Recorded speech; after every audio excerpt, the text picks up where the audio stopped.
What's poppin', y'all? Welcome back to the Pee Wee the Plug channel. In today's episode, I'm gonna be needing y'all help. I know y'all love when I do 2K content.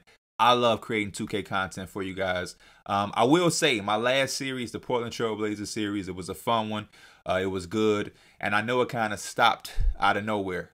Work picked up with the Through the Wire podcast, as some of y'all know. We've been super busy. Just got back from San Francisco, then had to go to All-Star Weekend. Got a New York trip coming up, if I'm not mistaken.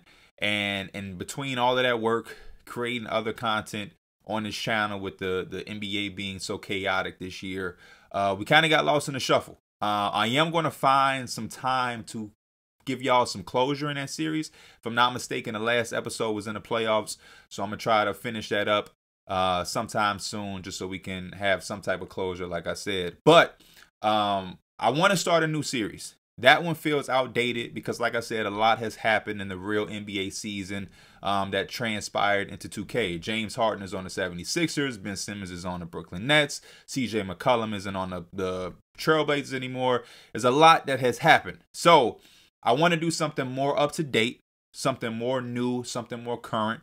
So in this episode, we're going to go through 4 teams that I have for y'all, and I'm going to allow y'all to pick in the comments, and I'm going to probably do some polls on YouTube and on Twitter for y'all to decide which team we're going to rebuild.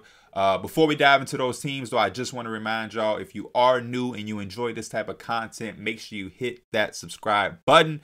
And if you've been here before and you're familiar with me, make sure you smash in that like button so we can get these videos out to wider viewership and build this community. And every time we hit 1,000 likes on a video, I allow y'all to choose the next type of content I make. Let's dive into these teams. So here we are. We got the 4 teams. One of the first 4 teams is obviously the New York Knicks. I've been getting a lot of messages, DMs telling me, P, at this point, only you can save the Knicks. A lot of people want to see me rebuild the Knicks. It's my favorite team. When it comes to 2K, I normally stay away from the Knicks because they are my favorite team. It's kind of like a conflict of interest. As far as this roster, it would definitely be interesting to see what would happen with me rebuilding this team. I think I have a different game plan, or I would have a different plan than the real life Knicks. I think they're still trying to compete to some level. Why, I don't know. But yeah, the point guard position is very vacant right now. A lot of injuries. Still got some vets that are making a lot of money on a team that's currently, what, we are 12th in the standings. Let's go to it, NBA standings. Yeah, so they're out of the playoff picture. They're 7 games below 500. And like I said, we got a lot of guys on the roster making a lot of money. So it definitely will be interesting, challenging. A lot of player movement would happen with this roster. I would definitely try to find a way to maybe trade Julius Randle, 5 years, $140 million on his contract at 27. Probably isn't the most ideal thing. Same with Fournier being 29, $54 million on his contract. And that's not even correct, if I'm not mistaken. It should be a little bit more than that. That's gonna kick in. I just don't know. The Knicks is tough because I am a fan, but even looking at this roster on paper is kind of frustrating me.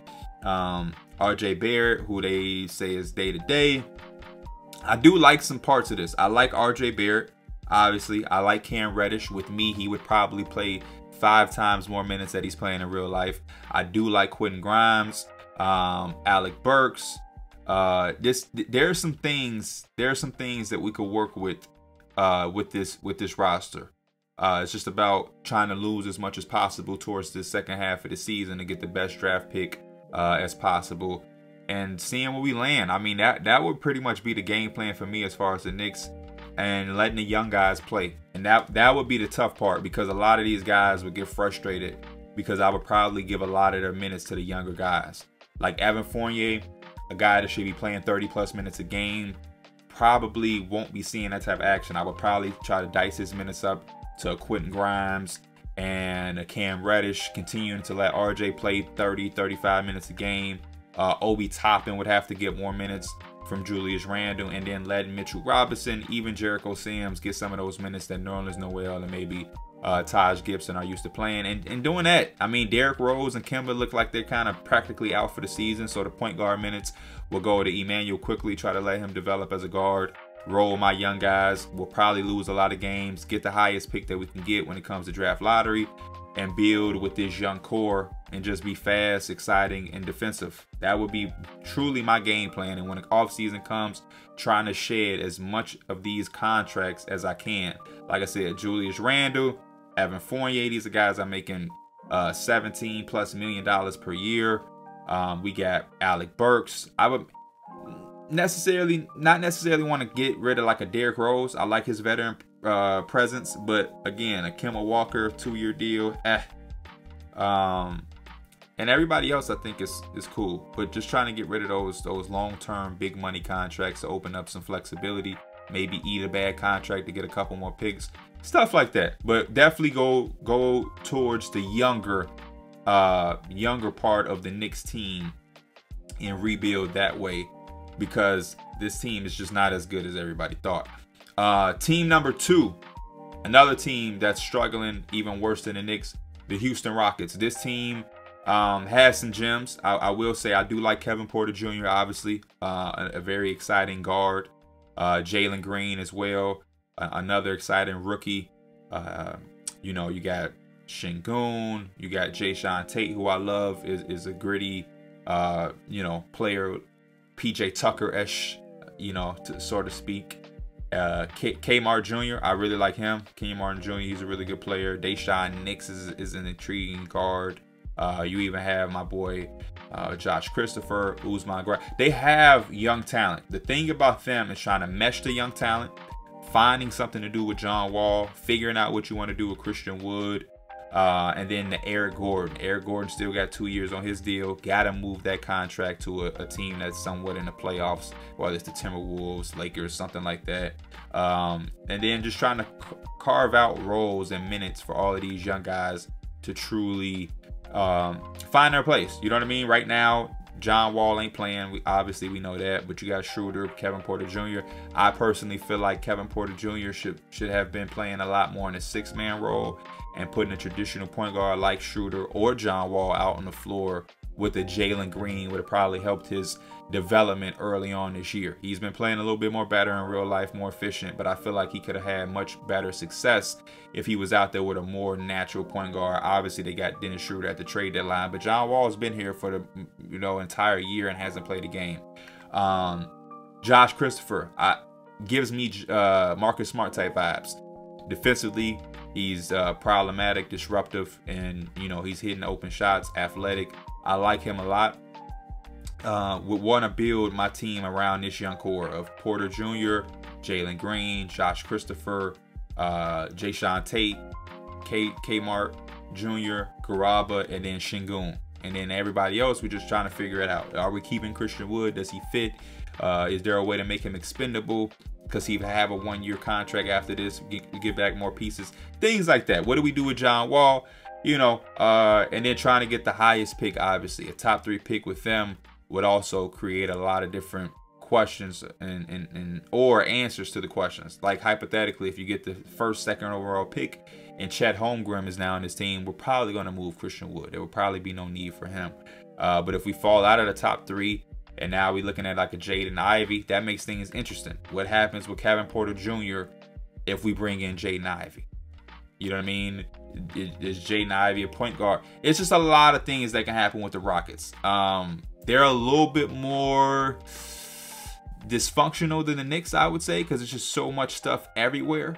And I think it's certain guys that still trying to figure out exactly who they are. The Kevin Porter Jr. at point guard was cool. I liked it, the experiment, but I am not sold that he's a point guard. Even like a Josh Christopher. What position is the Josh Christopher? Can he be a big guard? Is he a wing? You know what I mean? So it's just finding those things out. Jae'Sean Tate, is he a small forward? Is he a power forward? Can Kmart Jr. play small ball center? I know Şengün is a center, but it's a lot of intriguing things that's kind of scatterbrained right now for the Rockets, and figuring that out in the second half of the season will probably be my game plan, and trying to just develop these guys and find ways to move, like the Knicks, some of these veteran expensive contracts in the summer going forward, along with trying to get the highest pick we can get in the draft. The third team, the San Antonio Spurs, another team that a lot of people suggest anytime I talk about doing some type of rebuild. Obviously, DeJounte Murray is one of my favorite players in the league in real life, so having him to build around would be extremely fun. He's on a team-friendly contract. The interesting thing with the Spurs, though, is the guards. They have an abundance of guards. Luckily, at the trade deadline in real life, they did trade Derek White, but you still have DeJounte, Lonnie Walker, Josh Primo, Devin Vassell, Josh Richardson, Keldon Johnson, and then the front court is a little vacant. It's a little vacant, and I honestly think that you could put Keldon Johnson in your front court. He's like a small forward, power forward. My question is like Devin Vassell, though. Is Devin Vassell a small forward, or is he a shooting guard? Because at 6'5", 200 pounds, yeah, he has length on some nights and some games to be able to play a small forward. But to me, he might really just be a shooting guard. He's damn near smaller than Romeo Langford. You know what I mean? And then again, we still have Lonnie Walker. We want to, develop Josh Primo. We got Devin Vassell. So that would be my thing for the Spurs. Trying to figure out what to do with all these guards. Who stays, who goes. Because I feel like at some point they are going to have to package up somebody.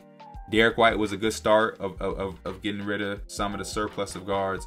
But I still think in order for Josh Primo to really hit his ceiling, same thing with Lonnie Walker, they have to have an abundance of opportunity. You cannot give these guys 15, 20 minutes and expect for them to really make big strides in their game. So decisions will need to be made in San Antonio. Comes towards the draft, San Antonio is never that bad to have like a top 5, top 3 pick. So that's always an intriguing part with them, is figuring out how to draft the most NBA ready, but also has potential type player. Because you have to imagine the Spurs are always going to draft between like 11 and 8. 11, 8, 7 is like the highest, but it's hard to try to get a top 5 pick with the Spurs when you have pop talents like DeJounte, Jakob, even Keldon Johnson. So that would be my thing with the Spurs. That would be my thing. As I continue to look through as we go over this team, it would be interesting to try to figure out the actual identity of a Spurs team in 2022, because they still have a point guard, but this is not traditional point guard. This is a bigger point guard who does it all, but he's also not this 3-point shooting point guard, which is a lot of basketball these days, is spacing the floor and shooting as many threes as you can. DeJounte isn't really the 3-point threat. Jakob isn't a stretch 5. Keldon Johnson, damn, we lost the Spurs. Keldon Johnson isn't, a lights out 3-point shooter. Of course, some of these guys occasionally can make and knock down shots. Don't get me wrong; they're not terrible 3-point shooters, but that's just not what they do. Not what they do. The marksman we have is McDermott. Lonnie Walker is probably one of the better 3-point shooters. We can look at the ratings. 89 from McDermott. Wyatt Camp is 84, but I doubt he really plays a ton of minutes. And then you got Primo and Walker, and then everybody else is below 80. Keldon Johnson, 77, that's average. Zach Collins, 76, average. Keita Bates-Diop, 76. Is he really going to play monster minutes? Average. Josh Richardson, last year of his deal, might not even be on the team, but average. Romeo Langford, average. Devin Vassell, disappointing. That 72 3-point shot for Devin Vassell is tough. He's supposed to be a premier up-and-coming 3-and-D wing. And if Devin Vassell ain't knocking down threes, I don't know what he's doing, because he's not a shot creator. He's not going to play in the post. He really should be catching and shooting 3-point shots. So maybe finding some size in 3-point shooting in the draft will be a key thing if I took over the Spurs. If that's who we decided to go with. The Spurs are the third team. And the fourth and last team, the Washington Wizards. Obviously, Bradley Beal out for the year. We would have to probably re-sign him so we don't lose him for nothing. I'll be honest, after signing him, depending on how we play and how good we are, exploring trade options and trade scenarios with Bradley Beal would have to be on the table. It would just have to be. Obviously, we have Porzingis.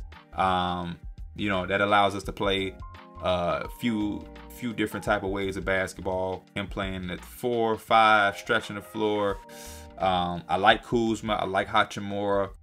And then again, the draft pick. It just depends on where this team would fall, because on paper and on 2K, this team isn't terrible. They could sneak up into a play-in, or they could fall right outside of it to get a 9th, 8th overall type pick. But again, it's another situation like San Antonio, where you're probably not getting a top 3, top 5 pick unless you just have some type of ping pong luck.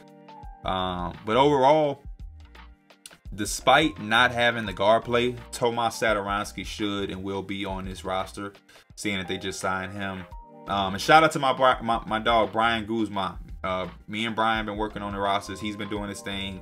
He's been keeping these rosters up to date. I've recently started helping him updating jersey numbers, face scans, and certain signings. But shout out to Brian. He's been a good help to pick up, since 2K doesn't have what's the mode? Start today. 2K doesn't have start today for whatever reason. The last couple of years, they just abandoned start today.